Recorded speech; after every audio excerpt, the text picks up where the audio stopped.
एक बार की बात है, वीरपुर नाम का एक शांत गांव था।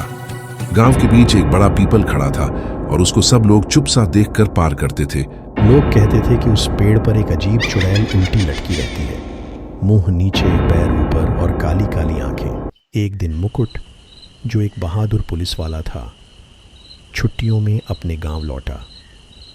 मस्त मुसाफिर की तरह वह बैग और बंदूक लेकर झूमता हुआ चल रहा था। थोड़ी दूर चलने पर मुकुट को एक अजीब डरावनी सी आवाज़ सुनाई दी, जैसे कोई किसी से फुसफुसा रहा हो।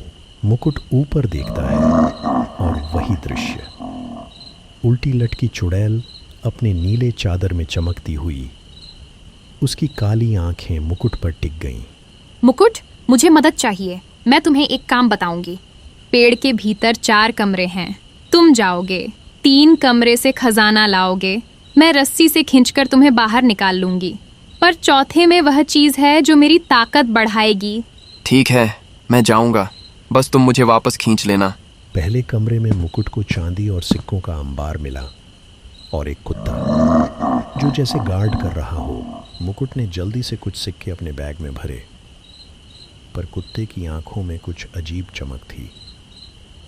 फिर उसने कुत्ते के गले में एक चिन्ह रख दिया। दूसरे कमरे में और भी ज्यादा सोना था। मुकुट की आंखें चमक उठीं, वह और लेता गया। तीसरे कमरे में कीमती हीरे थे और कुछ खतरनाक तत्व भी जो मुकुट को घूर रहे थे, पर उसने फिर भी हीरे अपने बैग में भर लिए। वही आखिरी बक्सा, ये जगमगाता डिब्बा ले आना, तभी मेरी योजना पूरी होगी। मुकुट ने डिब्बा उठाया और जैसे ही उसने उसे छुआ, उसे एक अजीब ठंडक और सिहरन महसूस हुई। चुड़ैल मुस्कुराकर बताती है कि यह डिब्बा आत्माओं को बुलाएगा और उसे ताकत देगा। इन डिब्बों से मैं अपनी तरह की आत्माओं को बुलाकर सारी दुनिया में हाहाकार कर दूंगी। मुकुट हिलता डुलता, बैग में हीरे, हृदय द्वंद्व में।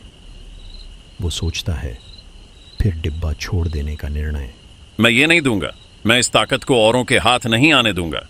मुकुट दौड़कर निकला, मंदिर के सामने हवन कुंड में डिब्बा फेंक दिया और आग की लपटों में वह धुआं बनकर खत्म हो गया।